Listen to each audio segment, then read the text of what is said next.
Hey, it's John-Marc, and welcome to today's lesson on teaching you how to sketch better. Alright, so today's lesson I'm going to be playing around with a little character, a leprechaun. That's right, the one with lucky charms. No, not him at all. I just created this one up myself right now. Anyways, so what you're going to be learning is techniques on sketching. Now, what I just did here is I might have had a model sheet that I worked off of, or sometimes I might just use my imagination and just play around with, or I'll have several drawings, and this could be like the second, third, or the 50th version of a character or an illustration I'm working on. There's no rhyme or reason why this has to always be the first one that I sketch. Actually, this was actually like the third one. I was just warming up and trying to figure out what to do.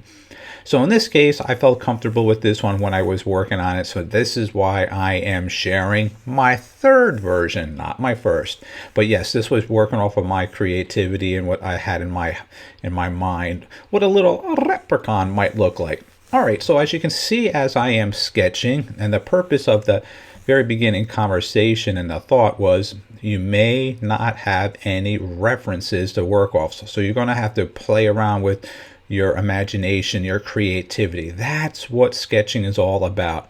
You really don't know how, like the little nose is. I just angled it a little bit more because of the smirk I'm going to get. I'm used circular eyes. Well, maybe I could use more bolder eyes or more realistic eyes. Well, I just chose simpler ones right now. It's not right or wrong. But when sketching, not only knowing that this is just a quick thumbnail or a quick idea, it's not the finish, yet it possibly could be the one that you would turn into a final illustration or a product or a storyboard or character, whatever you're working on. And again, when you're doing animation, when you're sketching, this is how you get the best style of animation, traditional animation, I say, for 2D, not the 3D. And when you're doing storyboards, they're even sketchier than this. They're just trying to get their point across so that when you're representing your company, or if you're doing whatever you're working on, that you can quickly come out with some visualization that your thoughts are coming out. So storyboards are sometimes really quick, and then they go tighter, of course, and then you have the layout and so forth. There's more to go in that, but not to lose track of the little leprechaun here. All that I'm really sharing is how I am sketching. As you can see here, I have like a light, and then I'll come back a little heavier. I laid in shapes where blocked in like the little clover is on the top of his hat, is just like ovals, and then I'll come back and I'll just turn them more into a shape of a clover. So you don't really have to draw that clover right away. Just position there, because you may like, should it be a 3-leaf clover or a 4-leaf clover? Well, I chose a 3. And in that case, now I'm working on the little buckle behind his hat, and then kind of like that ribbon that's on his hat. I could have made his hat really square. I could have made it extremely big and tall, or kind of really goofy looking.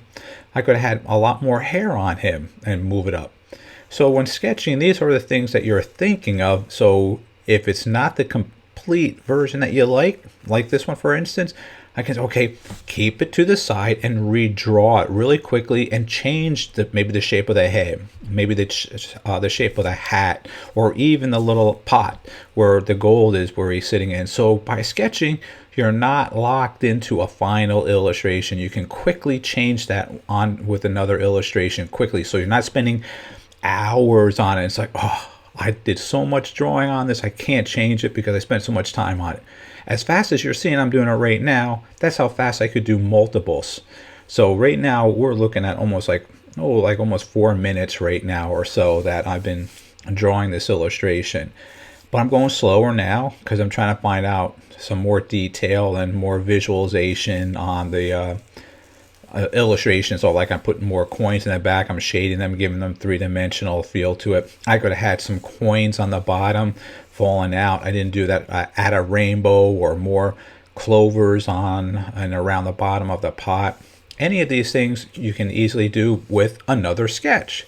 So when you're showing some illustrations, like if you're doing a children's book, you might have to sketch multiple samples out just to show your client the concept that you're coming out with. So sketching is something I want you to really warm up to and feel comfortable with.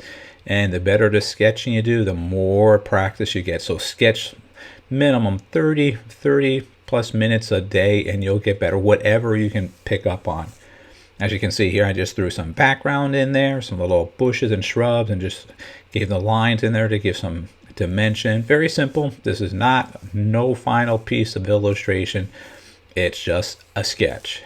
I'm putting something in that little dimensional, add another layer of them in the back. I think that looks pretty good. I think we're ready to finish this one. All right. Well, thanks for watching this video and have a great day.